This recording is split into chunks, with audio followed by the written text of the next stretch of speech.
Allez, reprenons. On a encore une petite heure. Toute cette introduction était pour essayer de vous faire sentir un peu comment définir une notion de direction et de vecteur dans un espace, dans une variété différentielle, en la reliant à l'action, en fait.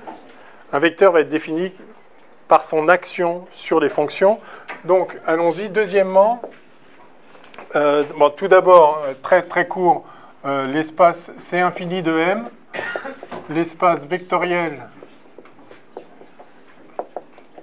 des fonctions lisses.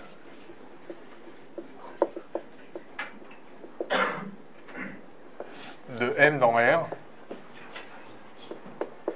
Donc juste parce qu'on aura besoin de son nom et de son terme. Donc par définition, C infini de M, c'est l'ensemble des fonctions f,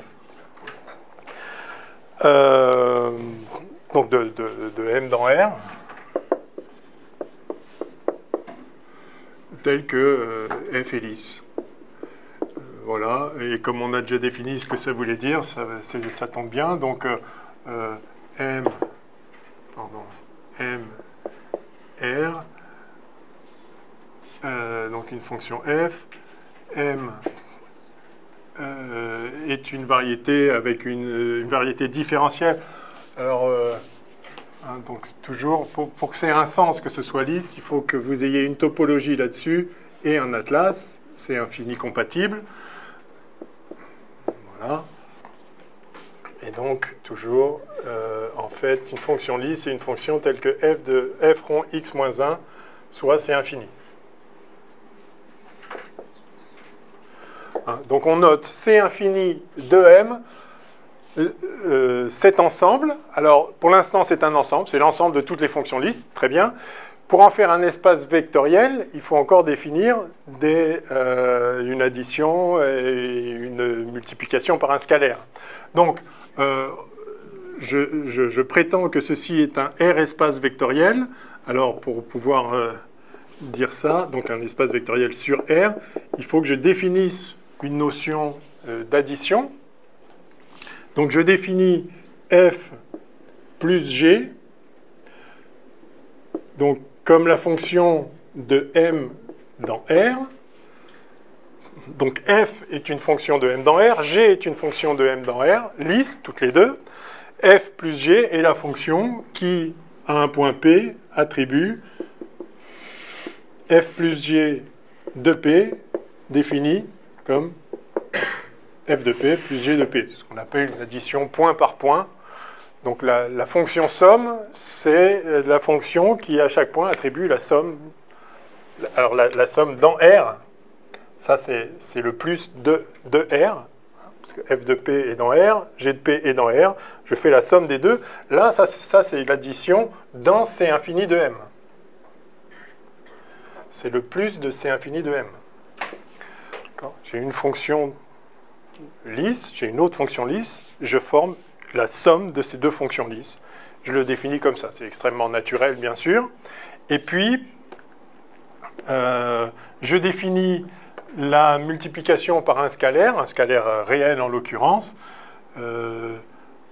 Donc, pour tout lambda dans R, je définis, et donc f dans C infini de M, je définis lambda f comme une nouvelle fonction de C infini de M,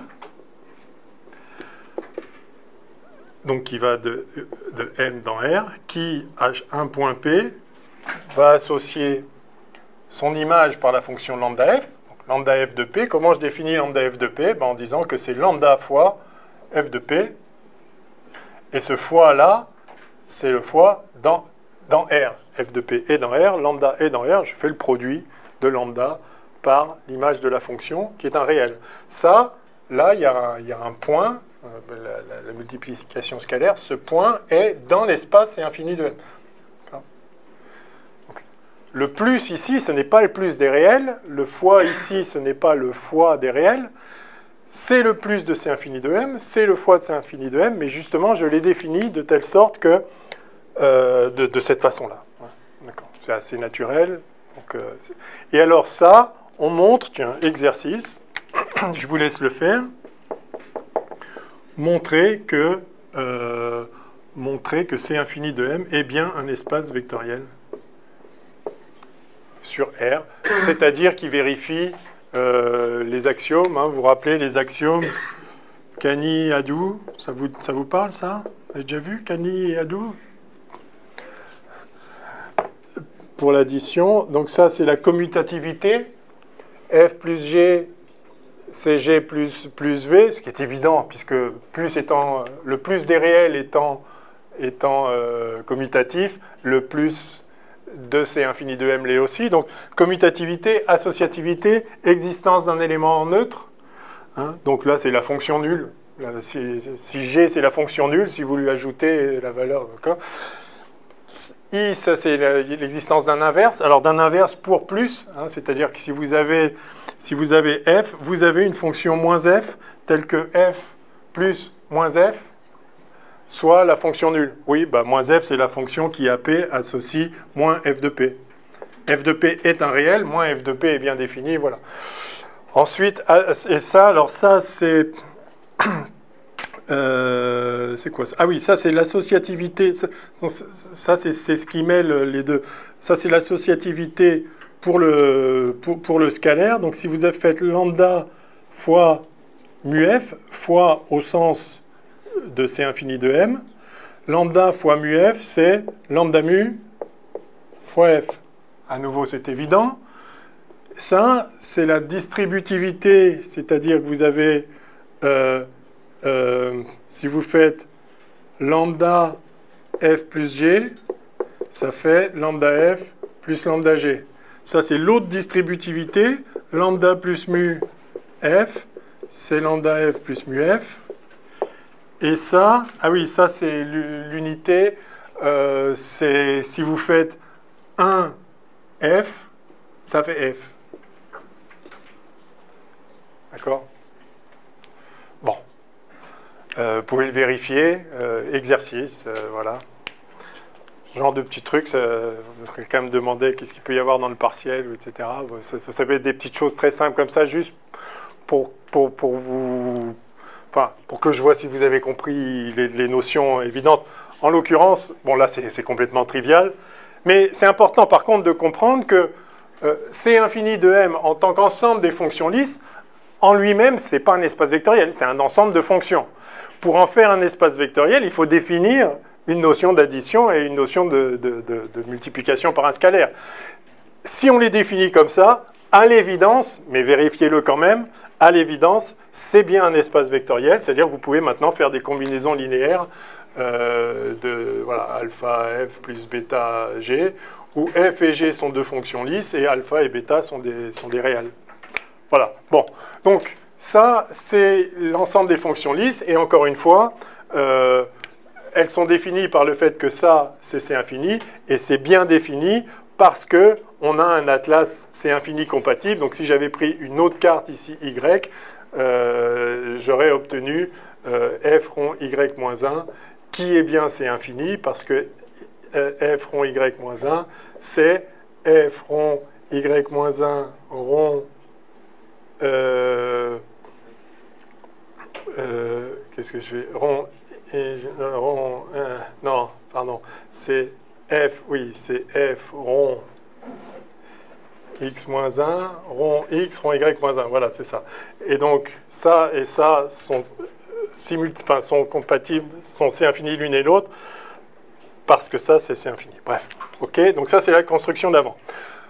Donc, c'était tout pour le deuxièmement. Je voulais juste introduire C infini de M parce qu'on va l'utiliser, puisque ce sont donc ces fonctions-là que l'on va pouvoir dériver.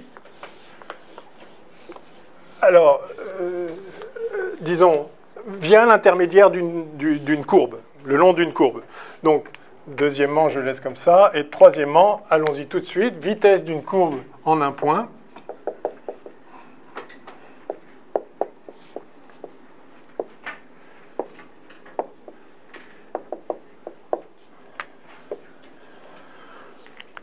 Ok, donc soit M, O, atlas C infini, une variété différentielle. Une variété lisse. C'est infini compatible. Soit gamma, une certaine courbe de R dans M.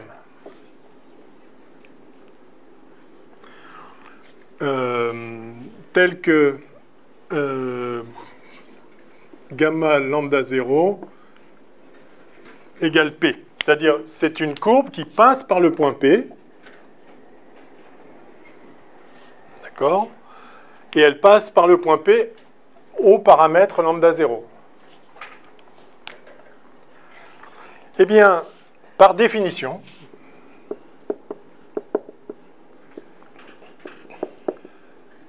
la vitesse de gamma en P, notée V gamma en P, comme ça. Enfin, vous pouvez prendre d'autres notations. Voilà, la vitesse de la courbe gamma au point P est l'application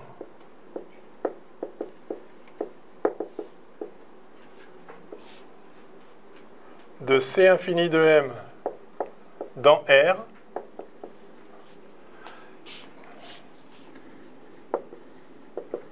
défini par deux points, donc V gamma P C infini de M dans R, qui a une fonction donnée de C infini de M. Donc ça prend une fonction, et à chaque fonction, c'est exactement ce que j'ai dit tout à l'heure, à chaque fonction, ça va lui attribuer la dérivée de la valeur de la fonction par rapport au paramètre quand on se déplace le long de la courbe. Donc V gamma P de F, par définition, c'est F rond gamma prime de lambda 0.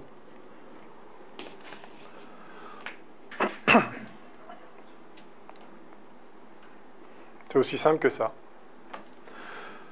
Vous prenez une fonction et ça vous donne sa dérivée. Alors là, vous voyez que là j'ai une dérivée toute simple, parce que ça, f rond gamma, donc R dans M, ça c'est la fonction gamma, M dans R, c'est une fonction f. J'ai la fonction f. Et donc, vous avez ici la fonction f rond gamma. Pardon, gamma. Oui, c'est ça, f rond gamma. F après gamma. Et donc, cette fonction f rond gamma, oui, c'est ça que je voulais dire. Cette fonction f rond gamma, c'est une fonction de R dans R. Donc, c'est simplissime. D'accord ? Par exemple, le paramètre lambda, ça peut être le temps. Mettons que vous vous baladez dans un espace. Au cours du temps, vous êtes ici, puis là, puis là, puis là, vous vous baladez. Et donc, la valeur de la fonction, si c'est la température, vous voyez que la température varie au cours du temps. Et vous définissez la vitesse de la courbe comme la fonction, enfin, comme la fonction qui prend la fonction température et vous donne la dérivée de la température. Prend la fonction densité et vous donne la dérivée de la densité. Prend la fonction je sais pas quoi et vous donne la dérivée de je sais pas quoi. Encore une fois, c'est redondant. Si vous savez comment ça agit sur un certain nombre de fonctions, sans doute que ça vous permet d'en déduire comment ça va agir sur d'autres, mais qu'à cela ne tienne. En tout cas, pour chaque fonction définie dans l'espace, eh bien, vous allez voir que la valeur de la fonction varie au fur et à mesure que vous vous déplacez le long de la courbe. Si vous déplacez à une vitesse de paramètre 2 fois plus grande, la variation va être 2 fois plus grande. Bah, soit, très bien, ça vous donnera une notion de taille de cette vitesse. Et si vous changez de direction, si vous prenez une autre courbe qui se déplace ailleurs, alors évidemment, les fonctions vont changer de façon différente. Donc vous voyez que c'est vraiment cette idée toute simple encore une fois parce que c'est une fonction de R dans R, voilà, c'est quelque chose dont on fait l'expérience. Je me déplace quelque part et je vois qu'une certaine fonction varie. Et je peux calculer à quel rythme ça varie. Donc cette idée toute simple vous donne une notion de direction. Si vous changez de direction, ça va varier, toutes les fonctions vont varier différemment, et de taille, puisque si vous vous déplacez 2 fois plus vite, ça va varier 2 fois plus vite. Voilà.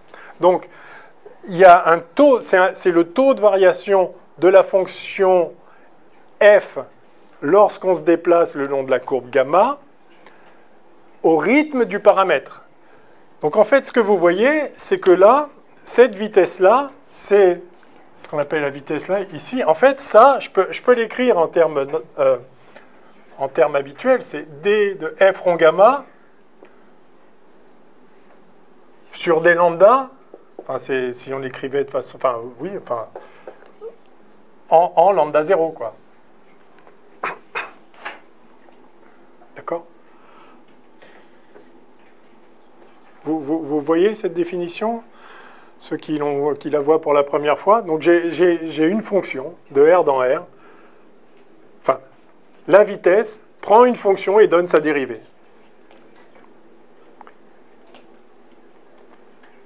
C'est bon ? Et alors, point capital, évidemment, cette définition ne fait intervenir aucune carte. C'est entièrement défini de façon intrinsèque sur la variété. Alors après, vous pouvez dire, oui, mais en fait, il y a aussi, je peux mettre une carte là. Oui, vous pouvez mettre une carte X ici, qui va vous emmener dans Rn, très bien.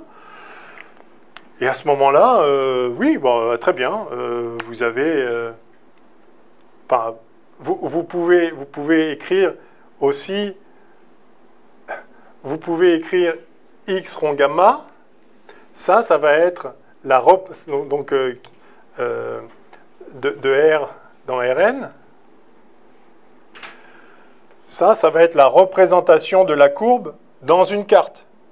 Et après, vous pouvez écrire la fonction en fonction des coordonnées du point. OK. Vous pouvez écrire la fonction en fonction des coordonnées du point qui sont la représentation de la courbe. Comment ça s'écrirait, ça ? Ça s'écrirait... Donc, vous avez la fonction... La fonction, c'est une fonction du point. Mais je peux en faire une fonction des coordonnées en disant que c'est f rond x moins 1. Ça c'est les coordonnées du point.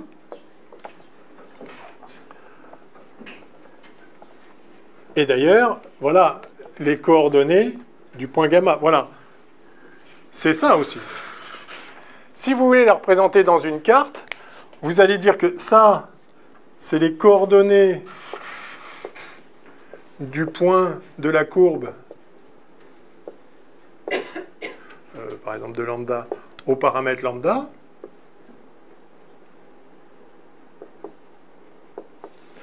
D'accord ?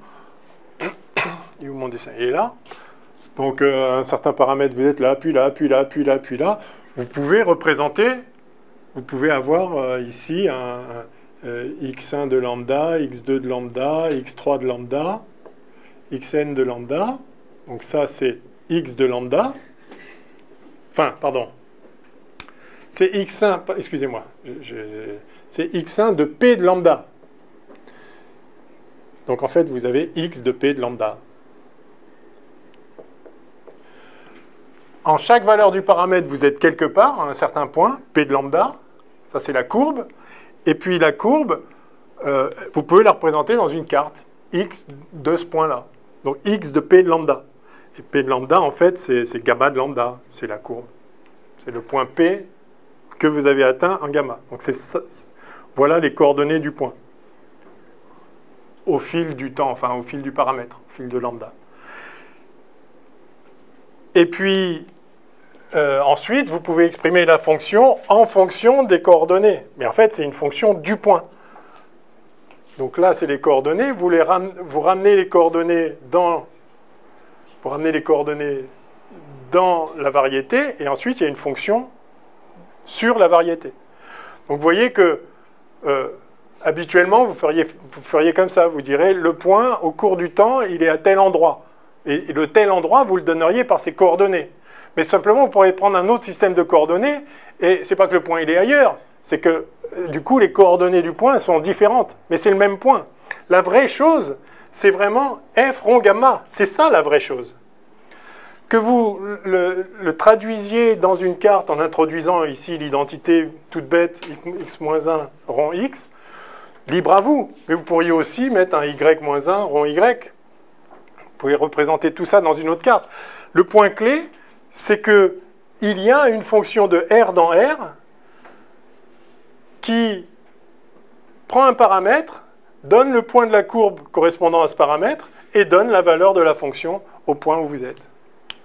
Et cette fonction-là, si la fonction est lisse, c'est-à-dire si ça c'est différenciable, eh bien, si la fonction est lisse, cette fonction est dérivable. Elle est même c'est infini. Et vous appelez vitesse la fonction, vitesse associée à la courbe, la fonction qui prend n'importe quelle fonction et donne sa dérivée. Sa dérivée après la courbe. D'accord ? Donc en fait, ça, c'est en quelque... Enfin, oui, bon, bref, c'est ça. Oui. Mais ici, votre lambda, il a une certaine limite, entre guillemets, puisque à chaque fois, on fait des... C'est une approximation Ouais. à un certain... Oui, alors, pour être rigoureux, je regarde donc la vitesse au point P. Donc, autour de chaque point P, je peux prendre un petit ouvert dans lequel...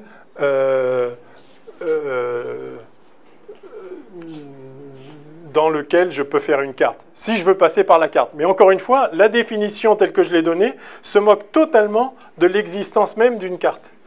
Même si, évidemment, il faut qu'il existe une structure différentielle, donc des cartes, c'est infini compatible, etc., pour pouvoir dire que f est différenciable. Mais f rond gamma, encore une fois, c'est une fonction de R dans R, elle est différenciable ou pas. Et donc, ce que je dis, c'est que si f est différenciable au sens où on l'a induite, alors f gamma va être différenciable. Et en tout cas, c'est une fonction de R dans R dont il est complètement trivial de prendre la dérivée et de regarder ce qu'elle vaut au moment, au point P. Mais au point P, ça veut dire au paramètre lambda 0, tel que gamma de lambda 0 soit P. Yes? Bon, eh ben c'est très simple, vous voyez. Alors bon, là, j'ai défini la vitesse d'une courbe en un point. Maintenant, je vais définir l'espace vectoriel tangent au point P à la variété. Et ça va être le point, évidemment, central.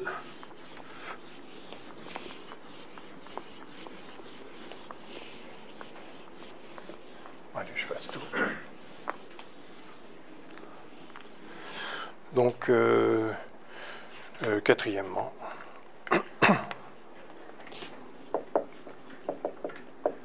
espace vectoriel tangent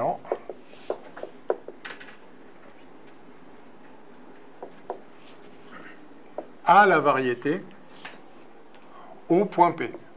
Alors, à la variété munie d'une topologie et d'un atlas, c'est infini. Sinon, ça n'a pas de sens. À la variété au point P.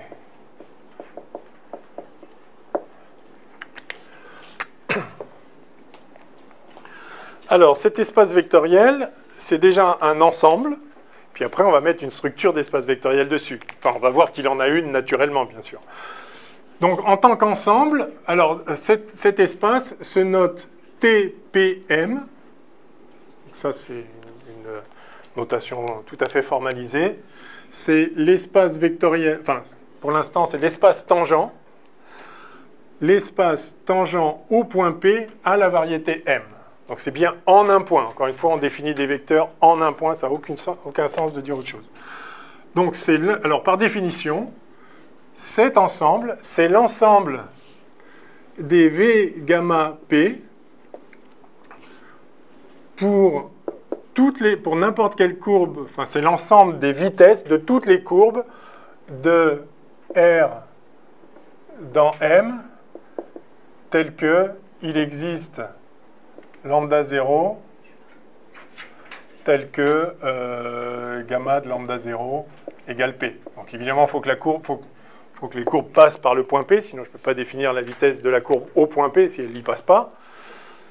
Mais dès lors que vous avez une courbe qui passe par le point P, alors une courbe lisse, oui, je l'avais dit hein, avant, je crois dans la définition d'avant, que la courbe était lisse, hein, sinon on ne peut pas dériver. Hein. Donc courbe lisse. Enfin, bon, lisse. C'est l'ensemble de toutes les vitesses, de toutes les courbes lisses qui passent par P. Difficile de faire plus simple. Et, bon, ben, très bien. Et maintenant, je vais le munir d'une addition et d'une multiplication par un scalaire. Muni de l'addition. Alors, si j'ai une première courbe, V, gamma 1, P, plus, je vais faire un plus rond comme ça, plus V, gamma 2, P. Donc, j'ai un premier vecteur. J'ai cette vitesse, et il faut que je dise comment j'ajoute deux vitesses. Alors, j'ajoute deux vitesses, ça doit me faire à nouveau, donc pour rappel, V gamma P, c'est une fonction de C infini de M dans R. Ça prend une fonction et ça fait une... ça fait un nombre. Ça fait quel nombre? Je vous le rappelle ici. Si je prends une fonction f, ça me donne V gamma P de f qui vaut f rond gamma prime en gamma moins 1 de P en fait. C'est-à-dire à la valeur du paramètre tel que gamma de ce paramètre vaut P. Donc c'est gamma moins 1 de P en fait, tout simplement. Alors en supposant qu'elle soit bien... qu'elle soit bijective autour du... Enfin, si jamais la courbe fait demi-tour et passe deux fois par le point P, je regarde la vitesse au point P lors d'un des passages que je sélectionne. Et comme tout ça est continu, je peux toujours trouver un petit ouvert dans R tel que ce soit bien bijectif. Oui? Est-ce que l'espace vectoriel TPM, il est de dimension finie?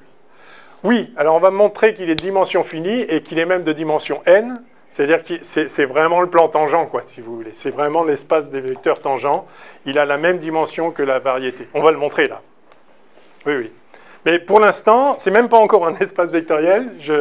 J'ai besoin d'introduire une addition et une multiplication par un scalaire. Alors, quelle addition? Eh bien, j'additionne deux vecteurs, c'est-à-dire deux fonctions de C infini dans R. Et j'en fais donc une nouvelle fonction de C infini dans R, bien sûr. Et comment je la définis? Donc c'est la fonction qui va de C infini à R, qui a une fonction f donnée, donne donc cette nouvelle fonction, enfin, ce nouveau vecteur, gamma 1 P plus rond V gamma 2 P. Donc ça c'est le nouvel objet, le nouveau vecteur, il agit sur une fonction comment? Bah, je suis sûr que vous avez deviné. Hein. Pardon. Chacun des vecteurs agit sur f. La somme agit sur f par la somme des actions. Donc gamma 1 P de f plus V gamma 2 P de f. Ce plus-là est le plus dans TPM, j'ajoute des vecteurs, et l'action de la somme des vecteurs sur une fonction, c'est la somme dans R des actions de chacun des vecteurs sur la fonction. Donc, encore une fois, un vecteur, c'est une fonction qui agit sur des fonctions. Un vecteur, ça prend une fonction, ça donne sa dérivée. Alors, ça donne la dérivée de la fonction composée avec la courbe. Ça donne la dérivée de f rond gamma. Ça prend f. Parce que sinon, la dérivée de la fonction, je ne sais pas ce que ça veut dire, mais la dérivée de la fonction composée avec la courbe, alors c'est une fonction de R dans R, et ça, je sais ce que ça veut dire. C'est la dérivée standard. Okay. Donc voilà comment je construis la somme de deux vecteurs. Je dis que la somme de deux vecteurs, il agit sur les fonctions comme la somme des actions de chacun des vecteurs sur les fonctions. Ok, évident. Et puis maintenant, j'ai besoin d'une multiplication scalaire, donc munie de l'addition et de la, on dit souvent la S-multiplication, la multiplication scalaire par un scalaire. Ici, le scalaire, c'est un nombre réel. Donc, lambda dans R, donc V gamma P dans TPM, dans l'espace tangent, et je définis lambda point, donc lambda fois, si vous voulez, le vecteur V gamma, comme la fonction de C infini de M dans R, qui a une fonction donnée, C infini, donne, eh bien, lambda.v gamma P de F égale lambda fois V gamma P de F. Pareil, sans surprise. Ah, ici, si vous voulez, c'est une multiplication. Je vais mettre un rond autour aussi, voilà, pour bien la distinguer pour l'instant. Donc là, à nouveau, ça, c'est la multiplication dans TPM, et ça, c'est la multiplication dans R. Mais cette définition est évidente. Enfin, qu'est-ce qu'on allait faire d'autre, hein?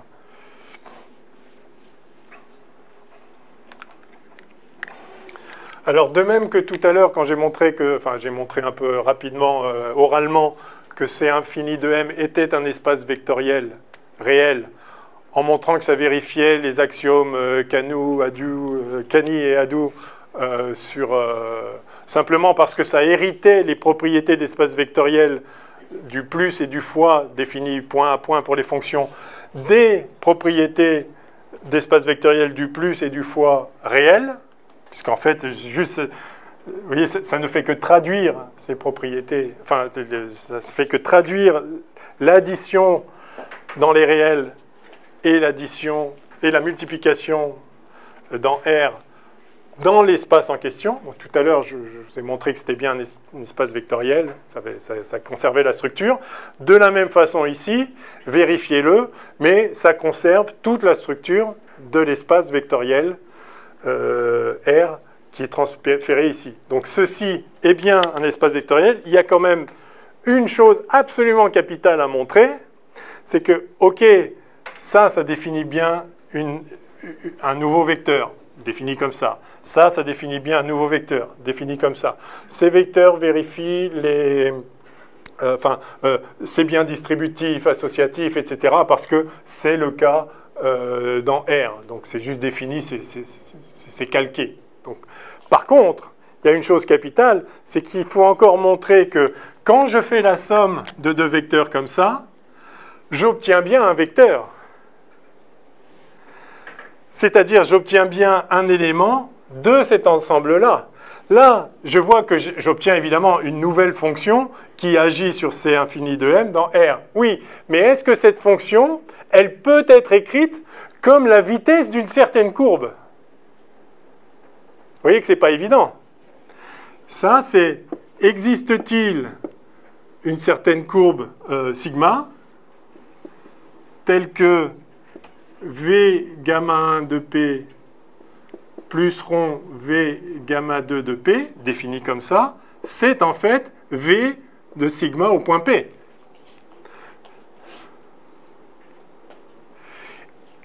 D'accord? Parce qu'une chose, c'est de dire les vecteurs sont des fonctions comme ça, mais ne sont pas toutes les fonctions comme ça. Ce sont les fonctions comme ça qui sont des vitesses de courbe. Donc certes, ça prend une fonction C infini, ça va dans R, mais d'une certaine façon. De cette façon-là, il existe un certain gamma tel que c'est la vitesse de gamma. Si je fais la somme de deux vecteurs, j'obtiens une autre fonction qui prend une fonction et qui fait un nombre. Oui, mais est-ce que celle-là peut s'exprimer comme la vitesse d'une courbe? Si ce n'est pas le cas, alors je n'ai pas défini une addition au sein de TPM. Si je prends deux éléments et que je sors de l'espace, c'est pas une addition dans l'espace. Or, moi, ce que je prétends, c'est que c'est un espace vectoriel en soi. C'est-à-dire, je peux faire des combinaisons linéaires d'objets comme ça reste un objet comme ça. D'accord? Donc, c'est ça, un espace vectoriel. C'est pas je fais des combinaisons, puis du coup, je suis sorti de l'espace. Du coup, c'était pas un espace vectoriel. Je veux dire. Donc, il est capital de montrer que la somme de deux vecteurs, c'est bien à nouveau un vecteur, c'est-à-dire que c'est la vitesse d'une certaine courbe. De même, il faut montrer que ça, ok, c'est une fonction qui prend, ça prend une fonction C infini et ça fait un réel, mais est-ce qu'il existe un certain sigma, ou taux, je ne sais pas, pour changer, tel que lambda fois V infini gamma P, c'est en fait, pourquoi je dis V infini, pardon, V gamma P, c'est V de taux en P, la vitesse d'une certaine courbe au point P. Comprenez pourquoi c'est important de montrer ça. Hein? Et une fois que j'aurai fait ça, j'aurai montré qu'on a un espace vectoriel effectivement défini par l'ensemble des vitesses de n'importe quelle courbe au point P. Alors allons-y, on va peut-être commencer par le deuxième parce que c'est complètement trivial. Comment je fais pour avoir une courbe dont la vitesse soit lambda fois la vitesse de la courbe de départ? Alors, allez. Bon, c'est très intuitif. Si, on va dire que ça c'est ma variété. Si j'ai une courbe, alors, je vais dessiner des tirets par intervalle de paramètres. Ou alors, non, en fait, ouais, ok. Voilà la courbe qui passe par un point P. Sa vitesse au point P,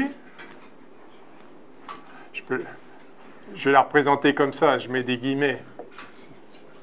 C'est pas un vecteur au sens ordre. Enfin, c'est la bonne intuition que c'est un vecteur comme ça. Mais je vais représenter sur cette courbe des petits tics à différentes valeurs enfin, pour des unités de paramètres, on va dire. Donc là, j'ai lambda égale 1, lambda égale 2, lambda égale 3, lambda égale 4, lambda égale 5, etc. Okay. Donc c'est une courbe, je vous rappelle que la courbe, donc c'est la courbe gamma. Je vous rappelle encore une fois que la courbe, c'est une fonction de R dans M. Pour chaque lambda, ça vous donne un certain gamma de lambda. Ben voilà gamma de lambda 1, gamma de lambda 2, enfin pardon, gamma de 1, gamma de 2, gamma de 3. Intuitivement, comment vous allez faire pour avoir une vitesse double? J'ai la vitesse de cette courbe-là, je voudrais une vitesse enfin, lambda fois plus grande. Il faut que vous parcouriez la courbe lambda fois... lambda, mauvais exemple. Enfin, bon, disons enfin, k fois plus grande. Eh bien, effectivement, il faut que vous je vais faire 3 fois plus grande. Eh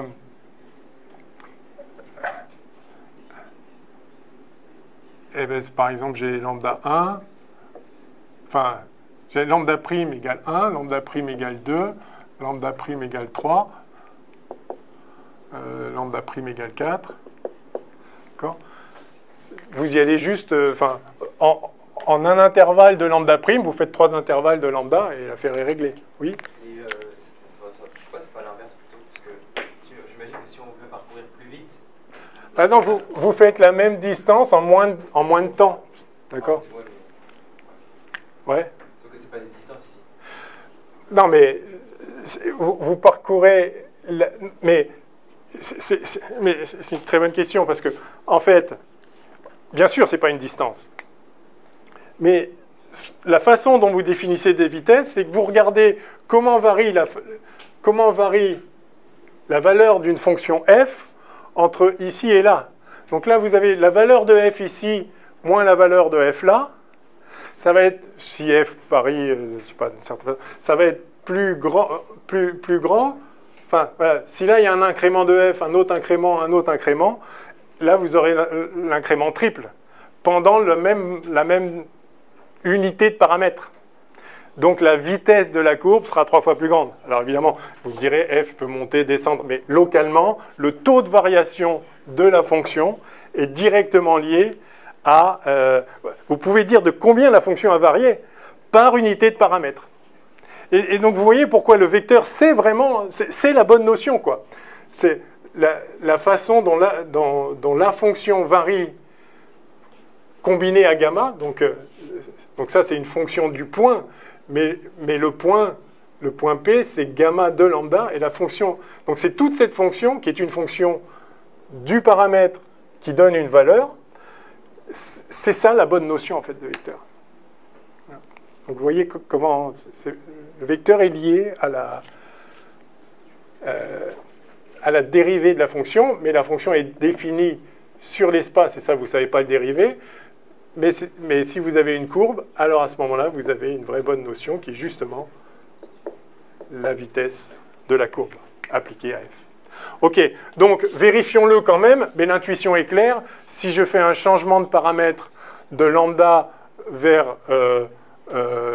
alors lambda sur k, c'est peut-être ça que vous aviez en tête, c'est-à-dire que lambda prime, ça va être lambda sur k, et ça va te donner une vitesse k fois plus grande.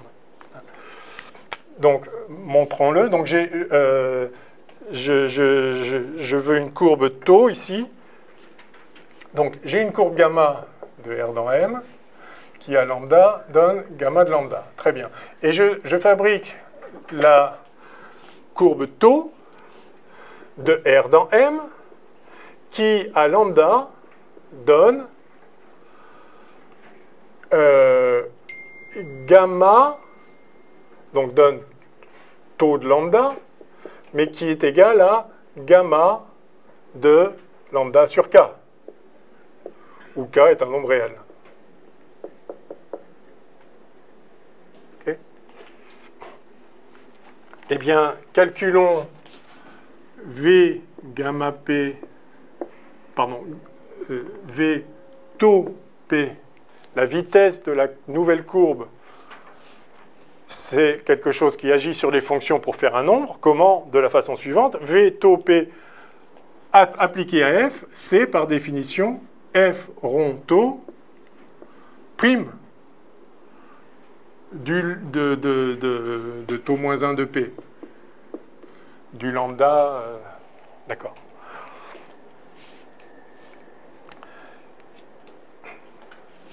Ouais, j'efface ça. On y revient.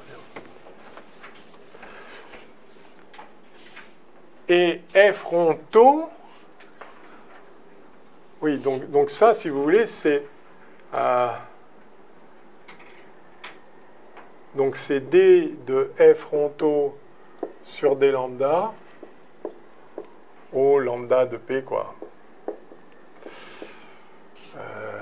Enfin, voilà, au lambda qui vaut taux moins 1 de p. Là, j'ai juste réécrit pareil, pardon. Oui, mais taux de lambda, oui, c'est ça. Donc ça, c'est f, c'est d sur d lambda, pardon, c'est un peu... de f de gamma de lambda sur k. Attendez, je... Ah non, non. Oui, non, c'est k lambda. Oui, non, je ne sais pas pourquoi. Pardon, c'est k lambda, oui, tout simplement. Machin.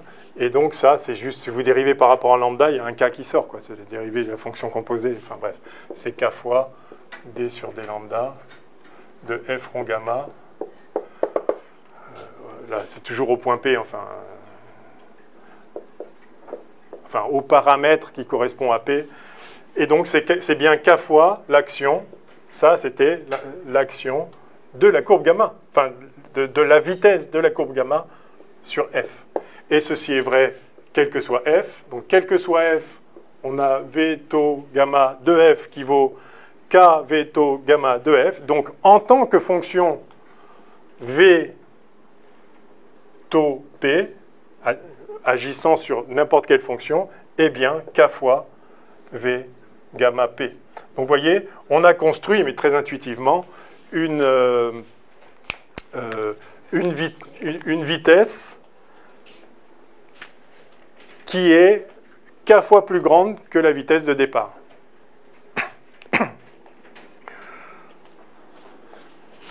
Donc on avait défini l'action d'un nombre fois une vitesse comme la fonction qui à une fonction donne lambda fois ce que donnait la fonction v gamma, enfin ce que donnait le vecteur v gamma, et on vient de trouver une courbe qui réalise ça.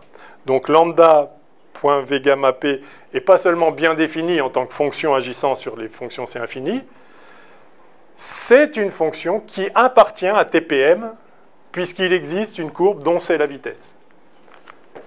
Alors en fait, il existe plein de courbes dont c'est la vitesse, mais en particulier en voilà une, donc ça marche. Pourquoi je dis qu'il existe plein de courbes dont c'est la vitesse? C'est très intuitif aussi.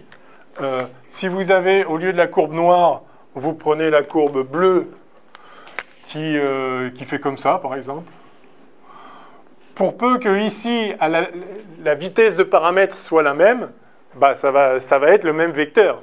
Et donc, ça correspond bien à l'intuition que c'est le même vecteur tangent. Ça va agir de la même façon. La valeur de toutes les fonctions vont défiler à la même vitesse en ce point-là, au même rythme, pardon, en ce point-là, quand vous suivez la courbe bleue ou la courbe noire, pourvu qu'à ce point-là, vous allez à la même vitesse de paramètre. Donc il y a plein de courbes qui correspondent au même vecteur tangent. Mais c'est normal, c'est vrai, c'est comme ça. Encore une fois, c'est pour ça que le vecteur tangent, il est défini en ce point-là. C'est la vitesse de la courbe en ce point-là. OK. Il reste à montrer, c'est un tout petit peu plus délicat, que la somme de deux vecteurs tangents est un vecteur tangent. Alors allons-y. Je cherche une courbe qui agit sur les fonctions comme la somme, enfin, dont la vitesse agit sur les fonctions comme la somme des vitesses de deux courbes gamma 1 et gamma 2. Alors, pour trouver, je vais faire une proposition de courbe et on va montrer que ça marche. Pour la trouver, je vais me servir d'une intuition dont il faut se méfier, parce que je vais tout projeter dans une carte. Si on projette dans une carte, attention, ça peut dépendre de la carte. Mais faisons-le pour essayer de nous guider. Donc, alors, ok, je vais effacer ça. Le tableau est petit. J'ai mon espace, j'ai la variété différentielle ici, M, O, A, infini. J'ai une courbe qui passe par P, et j'ai une autre courbe qui passe par P. Voilà. Les deux passent par le point P.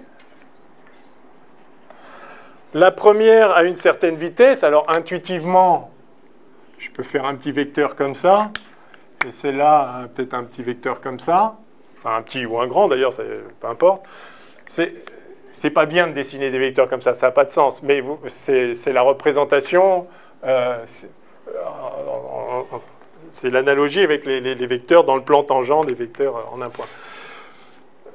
Quoi qu'il en soit, je peux représenter ces deux courbes au moyen d'une certaine carte, d'un certain jeu de coordonnées, dans Rn. Et la courbe en bleu, elle va peut-être être comme ça. Alors, elle n'a pas forcément du tout la même forme. Hein. Dans la carte, ça dépend, parce que je peux prendre des cartes qui déforment n'importe comment. De l'instant que c'est continu, ça marchera. Voilà, par exemple, la trace de la courbe verte et la trace de la courbe bleue.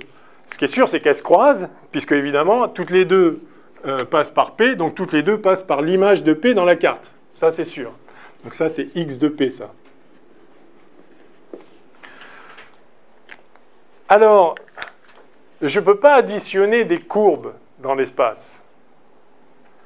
Mais je peux additionner des courbes dans la carte. Parce que la carte est munie d'un... Enfin, la carte, c'est Rn. J'ai des notions de vecteurs ici. je peux additionner 2 points, ça paraît un peu étrange de le dire comme ça, mais je peux additionner 2 points dans Rn, le point P1 et le point P2, je peux en faire un point P3, encore une fois dans Rn, simplement en disant que je prends une origine quelque part et je dis que OP3 c'est OP1 plus OP2.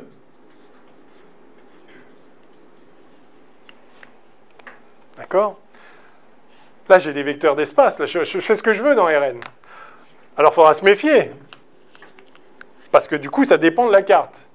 Mais je fais une carte, je me mets dans Rn, et là, j'ai une notion d'addition de courbes, où je vais dire que la somme des courbes, c'est... Enfin, je prends... Bah, le plus simple, c'est que je vais... D'abord, je vais faire un changement de variable, je vais me mettre ici, c'est-à-dire je vais me débrouiller, je vais prendre... Donc ça, c'est x, je vais faire un x tilde ici, tel que x tilde du point P, enfin d'un point Q quelconque, ça va être x de Q moins x de P, avec le moins de Rn. D'accord ? Donc ça revient à mettre ici, à faire que dans les nouvelles coordonnées, là j'ai x tilde 1, x tilde 2, si j'avais n, j'ai toutes les coordonnées dans la carte x tilde, et donc là j'ai le point 0 de x tilde. D'accord ? Évidemment, x tilde de P, c'est 0 maintenant. Donc j'ai juste fait une translation dans l'espace, dans la carte. D'accord ? Et là, je peux additionner les deux courbes. Comment ? En disant que je fais... Donc, ça, c'est en fonction des paramètres. Donc j'ai le paramètre 1. Je fais des petits tics de paramètres ici. Et puis je fais des petits tics de paramètres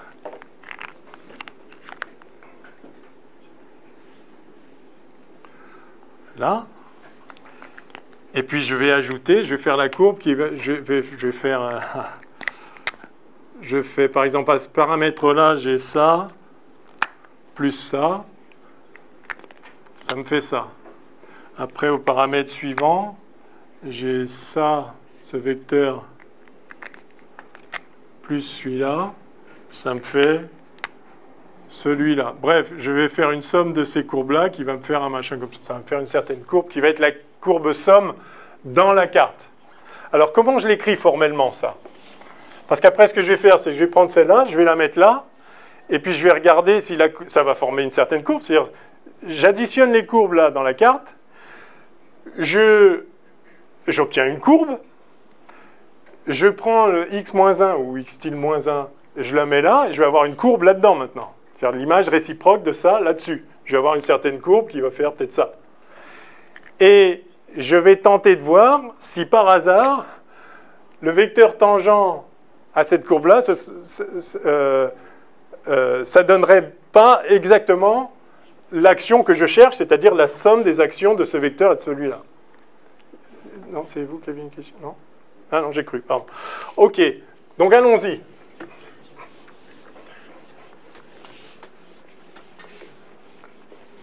Alors, quelle heure est-il? Bon, on va faire ça et... Alors,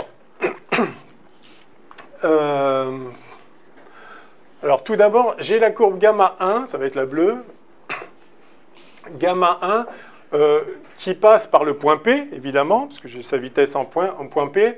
On va dire que ça passe au point P au paramètre lambda 1, très bien. Puis j'ai la courbe lambda 2, qui est verte ici, qui passe au point P au paramètre lambda 2. Est-ce que j'ai un autre vert? Ce serait bien.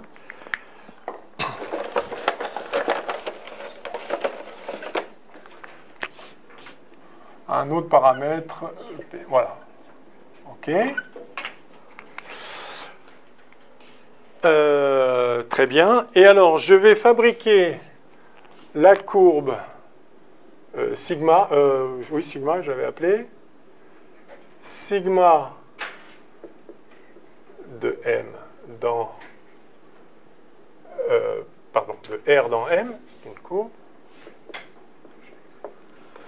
qui, à un certain lambda, donne quoi? Alors, donne x tilde moins 1, hein, je ramène là-haut, x tilde moins 1 de quoi? De x tilde de gamma 1 de lambda. Alors, on va dire de gamma 1 de lambda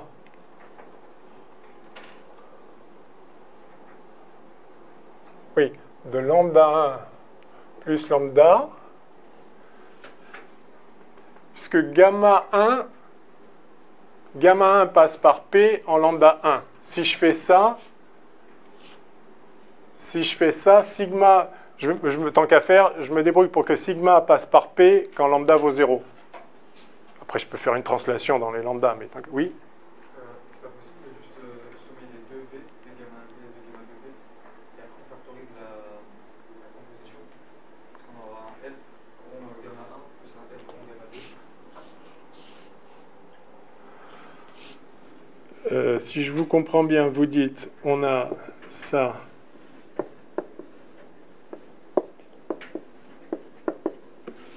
qui vaut donc V gamma 1P de F plus V gamma 2P de F égale F rond gamma 1 prime de lambda 1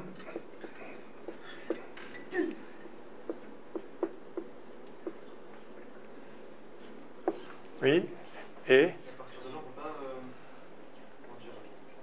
ah, je crois savoir ce que vous avez envie de faire. Vous allez voir comme c'est moche.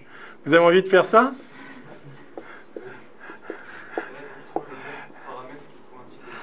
C'est quoi ça, gamma 1 plus gamma 2?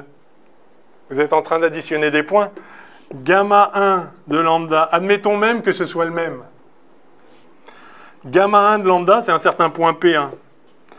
Gamma 2 de lambda, c'est un certain point P2. Enfin, disons, ouais. Ça plus ça, c'est quoi? P1 plus P2? Je ne sais pas ce que c'est que la somme des points. On n'a pas défini une structure différentielle. Mais oui, mais ça, je sais comment vous avez envie de le définir. Vous avez envie de dire que gamma 1 plus gamma 2 de lambda, c'est gamma 1 de lambda plus gamma 2 de lambda. Oui. Je sais que vous avez envie de faire ça. Vous pouvez m'expliquer ce que c'est que ce plus là? Parce que ça, c'est un point de M. Ça, c'est un point de M. Donc là, il y a Paris, là, il y a Berlin. C'est quoi Paris plus Berlin? Ça n'a pas le moindre sens. Vous voyez? Mais c'est une bonne question, parce qu'effectivement, on a toujours envie de faire ça. C'est très difficile d'oublier qu'on ne peut pas additionner des points. On n'est pas dans un espace vectoriel. L'espace n'est plus un espace vectoriel. Mais on a tellement l'habitude de raisonner comme ça qu'on se dit, ouais, bon, pof, pof. Non, non. Ça n'a pas de sens. C'est pour ça que c'est... Alors, c'est pour ça que c'est pas garanti que cette action-là, qui est bien définie, corresponde bien à l'action d'une vitesse d'une certaine courbe. Mais on va quand même montrer que oui, c'est le cas. Et donc, c'est ce que voilà, j'ai commencé à faire là. Donc, l'intuition, c'est que je vais essayer d'additionner les courbes dans la carte et puis de voir si ça marche. Et il se trouve que ça marche, sinon je ne perdrai pas notre temps à le faire, mais c'est instructif de le faire, et c'est instructif de voir ce que ça implique. Alors, donc, x-1 tilde de... Alors, donc, la première plus la deuxième, tout simplement. X tilde de gamma 2 de lambda 2 plus lambda. Vous voyez, ça me permet d'avoir bien une fonction de lambda. Si je mets, vous pouvez vérifier tout de suite que sigma...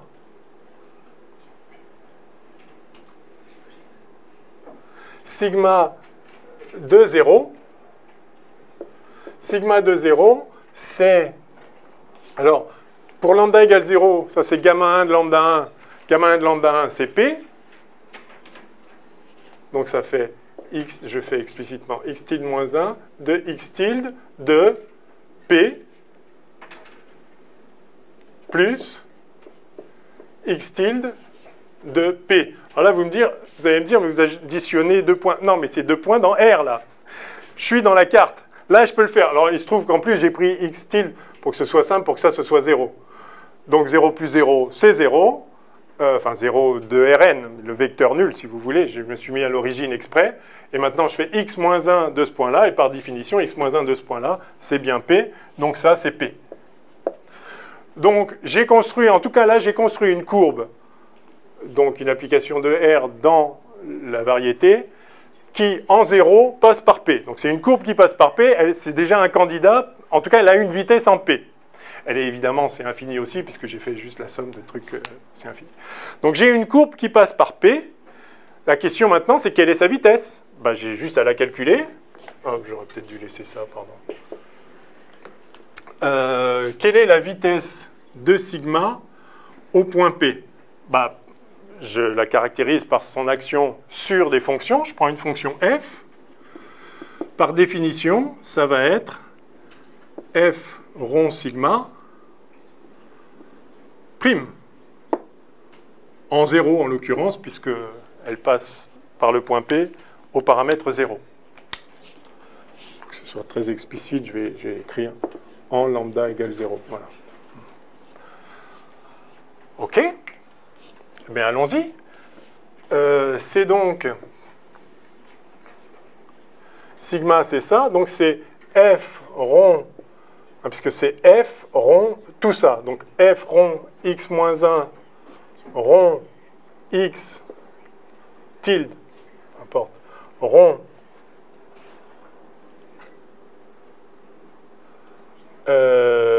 rond gamma 1 de lambda 1 plus lambda.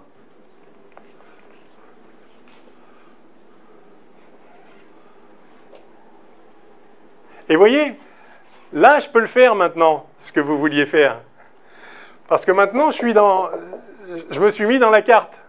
Donc là, quand je fais f rond sigma, j'ai f rond j'ai f rond tout ça, donc x moins 1 rond x rond gamma, et donc je peux faire plus maintenant, puisque ça c'est une fonction, enfin ça va dans R, ça part de R, ça va dans R, j'ai aucune difficulté. Donc c'est ça la magie, enfin si on veut, rond style rond.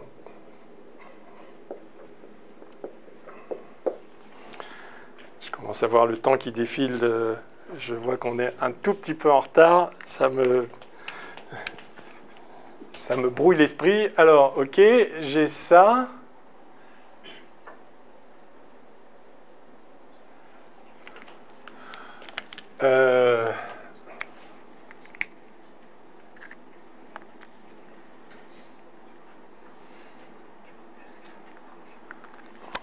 Il faut que j'introduise ce qu'on appelle la chain rule, la dérivée des fonctions composées. Mais en même temps, si je ne fais pas ça maintenant, il faudra reprendre tout ça la prochaine fois. Vous me laissez 3 minutes? Oui, non, c'est difficile. Vous avez le séminaire, mince. Ok. Bon, on reprendra ça. Mais en gros... Là, je suis allé un peu vite. Je voudrais écrire proprement ce que ça signifie. Mais ce qui va se passer, c'est ça. C'est qu'en fait, dans la carte, vous pouvez faire cette séparation. Et vous allez voir que ça, c'est l'action de la preuve. On finira la prochaine fois. Je suis désolé. Il nous manque un tout petit peu de temps. En tout cas, le fin mot de l'histoire, c'est que ça va marcher. La courbe en question qu'on vient de construire, elle a bien une vitesse qui est la somme des deux, mais il faudra compléter si vous le pouvez, mais on repartira de là. Et la conclusion qu'il ne faut pas faire, ce serait de dire « Ah, mais alors, donc en fait, si, on peut additionner des points là-haut, on peut additionner des courbes là-haut à partir de l'addition ici. » La réponse est non, non, non, non, surtout pas. Certes, ça va marcher d'additionner les deux courbes là et de retransposer la courbe ici. Ça va bien donner un vecteur tangent qui est la somme des deux vecteurs.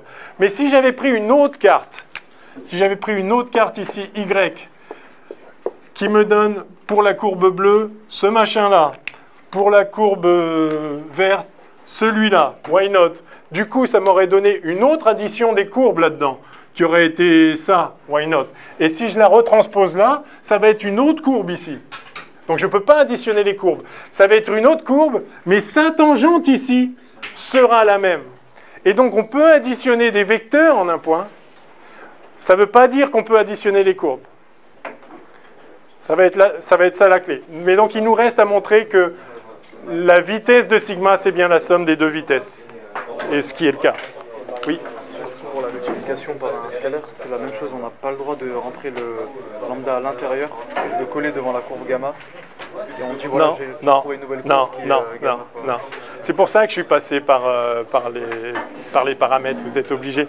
Parce que gamma de quelque chose, c'est un point. Et lambda fois le point, ça ne veut rien dire. Par contre, parcourir une courbe à lambda fois le paramètre, enfin à la vitesse paramétrique lambda fois plus grande, ça c'est possible. Du coup, il faut poser la forme de la courbe avant, en fait. Ce que vous avez fait là, il faut la deviner un peu avant. C'est ça. Alors, pour avoir un vecteur k fois plus grand, c'est facile. On comprend bien que c'est la même courbe. Pour celui-là, c'est moins évident. Donc j'aurais pu vous balancer, je prends ça et je vérifie que ça marche. Mais je préfère le motiver quand même. Parce que c'est pas pour rien que je pense ça. En fait, c'est que ça a un sens. Je peux les additionner là, et j'essaye de voir si l'image inverse, l'image réciproque de l'addition là, fonctionne. Elle fonctionne, mais attention, n'en déduisez pas qu'on peut additionner les courbes dans le vrai espace en se servant d'une carte. Parce que si vous prenez une autre carte, ça va faire une autre courbe, mais elle aura le même vecteur tangent. Ce qui est magnifique. Et du coup, pour les multiplications, tout à l'heure, ce qu'on a fait, ce que je ne comprends pas, c'est qu'on a fait apparaître le k en dérivant. On fait gamma de lambda k, mais du coup, c'est au corps lambda k dans le... Ah oui, mais vous avez, on a f rond gamma de lambda k, d sur d lambda de ça. Donc ça, c'est une fonction de R dans R. Ça, c'est un réel. Et donc, si vous voulez, je peux introduire ici une fonction, on va dire une fonction m comme multiplier m de lambda, enfin c'était k lambda, enfin m de lambda égale k lambda. Du coup, ça, en fait, c'est d sur d lambda de f rond gamma rond m de lambda. Et si vous dérivez ça, du coup, ça fait d sur d lambda de f rond gamma de lambda fois dm sur d lambda. Et ça vaut k. C'est une fonction composée. C'est comme si vous dérivez le cosinus de 2 fois t, enfin, ou de k fois t, ça fait moins k fois sinus de kt. Le k, il sort, quoi. Parce que c'est juste un réel. C'est ça qui me fait peur. C'est pas vrai, ça. Ah ben oui, il reste. Hein? Le lambda, il est passé où? Où ça? Ici, là. Ah oui, non. Là où ça dérange pas, c'est que gamma... Non. Oui, bien sûr. Ouais, mais Non, mais, non. C'est qu'on a taux égale taux. Enfin, Non. Non, c'est ça que je vais faire. C'est ça. À la fin, tu fais ton truc, mais la courbe, c'est plus gamma, c'est tout. Regarde, c'est ça. C'est la dérivée de f rond gamma au point en m de gamma. C'est ça le point. Ouais. Donc c'est celui-là le f. Mais c'est en fait, ça... C'est la dérivée de fonction composée, quoi. Ça, on a dit que c'était veto. Et du coup, pour moi, ça, c'est encore veto, en fait. C'est ça que je comprends pas. Ah non. Non, ça c'est la vitesse de gamma. Gamma appliqué en lambda k, on a dit que c'était taux. Non. Ça, c'est bien la vitesse de gamma au point m de lambda. Et m de lambda, c'est le nouveau point auquel est atteint le point P par le paramètre. Enfin, c'est le nouveau paramètre auquel le point P est atteint. Du coup, c'est plus le... Eh bien oui, c'est le même point, mais c'est plus le même paramètre. Justement, vous avez fait une dilatation du paramètre, si vous voulez. Ok, merci. Voilà. C'est bon? Ouais. Il y a une question. Moi, c'est plus pour les cartes compatibles. Vous avez dit que si la deux cartes UX et Y, si U inter V, c'est l'ensemble vide, alors c'est forcément compatible. Oui. Peut-être c'est évident, mais je sais pas, je le vois pas. Non, le truc, c'est qu'on veut que ce soit compatible, c'est-à-dire qu'il ne soit pas possible qu'on ait dans une carte quelque chose qui est dérivable, enfin différenciable au point, en un point, et dans une autre carte qui ne le soit pas.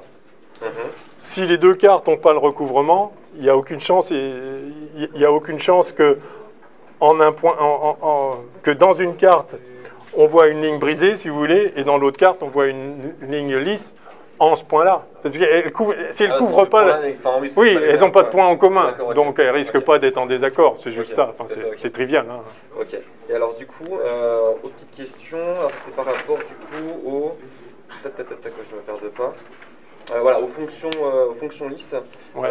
Dans le cas, du coup, de C infini M, du coup, l'ensemble d'arrivées de F, comme c'est les réels, est-ce que, du coup, ça veut dire que les cartes sur les réels, c'est l'identité et que la carte d'arrivée, c'est l'identité aussi?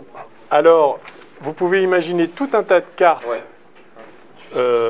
mais en particulier, la structure différentielle sur R en tant que variété différentielle que vous mettez, c'est effectivement, ça va être la structure différentielle compatible avec la carte identité.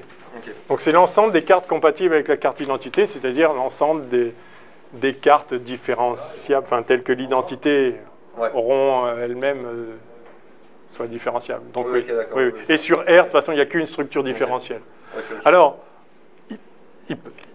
on peut faire plusieurs structures différentielles, peut-être on fera un exercice là-dessus, mais elles sont toutes difféomorphes dans R. Donc c'est la même, c'est juste de renommer les choses. Donc oui, c'est bien ça.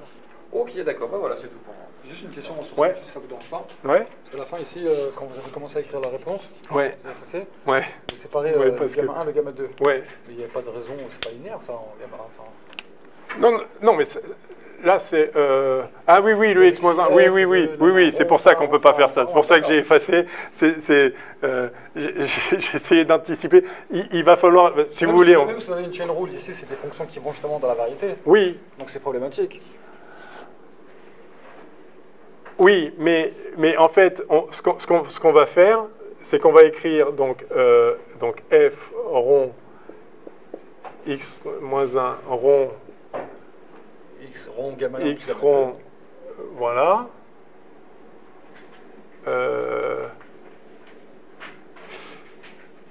Alors.